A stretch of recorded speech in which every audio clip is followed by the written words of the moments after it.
Hi friends, எல்லோரும் எப்படி இருக்கீங்க? எல்லோரும் சூப்பராக இருப்பீங்கன்னு நினைக்கிறேன். பட் நாங்கள் இங்கே சூப்பராக இல்லைப்பா.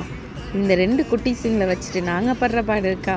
சாப்பிட்டு நைட்டு டின்னர்லாம் முடிச்சுட்டு தூங்க போகலான்னு தூங்க படுத்தா, அம்மா எனக்கு தூக்கம் வரல, என்னை பார்க் அழைச்சிட்டு போங்கன்னு 1000 தடவைக்கு மேலே கத்தி தூங்கிட்டு இருந்த என்னையும் வீட்டுக்காரையும் எழுப்பி பார்க்கு அழைச்சிட்டு வந்து இப்போ பார்க்கில் சும்மா உட்காந்துருந்தார். அவர் எங்கள் கூட பால் விளையாடுவாங்கன்னு சொல்லி சண்டை போட்டு அவரையும் டயர்டில் அவங்கள விளையாட வச்சு அந்த கொடுமையை தான் இப்போ நீங்கள் பார்த்துட்ருக்கீங்க. எப்படி விளையாடுறாங்கன்னு பாருங்கள். விளையாட வச்சா அவர் வேலை அடிச்சுட்டு போயிட்டே இருக்கார் ஸ்லோவாக. அவருக்கு ஈடு கொடுத்து இவங்களால் விளையாட முடியல. அதுக்கு வேறு ஐயோ நீங்களே டேடி ஜெயிச்சிட்டிங்களே, எங்களை தோக்கடிக்கிறீங்க, நாங்கள் விளையாட வர மாட்டோம், நீங்கள் வேகமாக விளையாடுறீங்கன்னு ஒரே ஃபைட்டு. இதே மாதிரி பார்த்தீங்கன்னா இங்கே பார்க் வந்ததுக்கப்புறம் பார்த்தா எங்கள் பசங்க மாதிரியே எவ்வளோ பசங்க அவங்கவுங்க பேரண்ட்ஸை டார்ச்சர் பண்ணி அழைச்சிட்டு வந்தாங்கன்னு தெரியல. உங்களுக்கும் இதே மாதிரி சம்பவம் நடந்திருந்தால் எனக்கு அப்டேட் பண்ணுங்கள், கமெண்ட்ஸ் பண்ணுங்கள். பாய்.